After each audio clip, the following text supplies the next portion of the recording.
Welcome to ANR tutorials.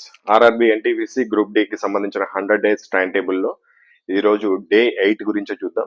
So ఎన్టీపీసీకి prepare అయ్యే వాళ్ళు గతంలో మనం 7 రోజులుగా, అంటే ఇవాళ 8వ రోజు షెడ్యూల్ కాబట్టి గత 7 రోజుల్లో మనం ఏం చేసామో అదంతా రివిజన్ చేయబోతున్నాం ఈ రోజు అంతా. మనం సూక్ష్మీకరణలు, మ్యాథమెటిక్స్ నుంచి రీజనింగ్ నుంచి ఏమేమి చేసామో చూద్దాం. సూక్ష్మీకరణలు, సరాసరి, LCM and HCF, percentage, coding and decoding, profit and loss, ఈ చాప్టర్లన్నీ చేసాం మనం.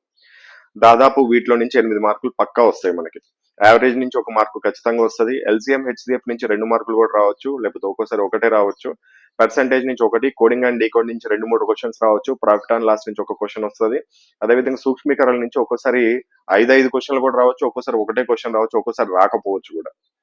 సో కాబట్టి వీటన్నిటి నుంచి మనం ఎంత లేదనుకున్నా 7 నుంచి 8 మార్కులు ఎక్స్పెక్ట్ చేయొచ్చు. సో కాబట్టి ఆల్రెడీ చేసేసాం, 7 రోజుల్లో చేసేసాంలే రోజుకో చాప్టర్ అనుకోకుండా రివిజన్ కూడా మనకి ముఖ్యమే. నేను ప్రతి ఒక్కటి రివిజన్ చేసుకుంటూ వెళ్తాను. చాప్టర్స్ చెప్పడమే కాకుండా మళ్ళీ వీక్ ఒకసారి రివిజన్ చేసుకుంటూ వెళ్తాను. చివరికి వచ్చేపాటికి మీరు ఒక్కొక్క సబ్జెక్ట్ ని, అంటే ఒక్కొక్క చాప్టర్ ని దాదాపు 10 సార్లు రివిజన్ చేసి ఉంటారు. ఆ విధంగా టైం టేబుల్ ఇస్తాను మీకు. సో గ్రూప్ డి వాళ్ళు కూడా సేమ్ ఇవే చాప్టర్స్: సూక్ష్మీకరణలు, సరాసరి, హెచ్సిఎఫ్, ఎల్సిఎఫ్, అదేవిధంగా percentage, coding and decoding, profit and loss అనే చాప్టర్స్ చేయండి.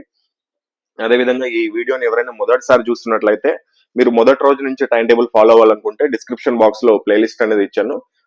అక్కడ ప్లేలిస్ట్ లింక్ పైన క్లిక్ చేసి డే 1 నుంచి కూడా మీరు షెడ్యూల్ ఫాలో అవ్వచ్చు.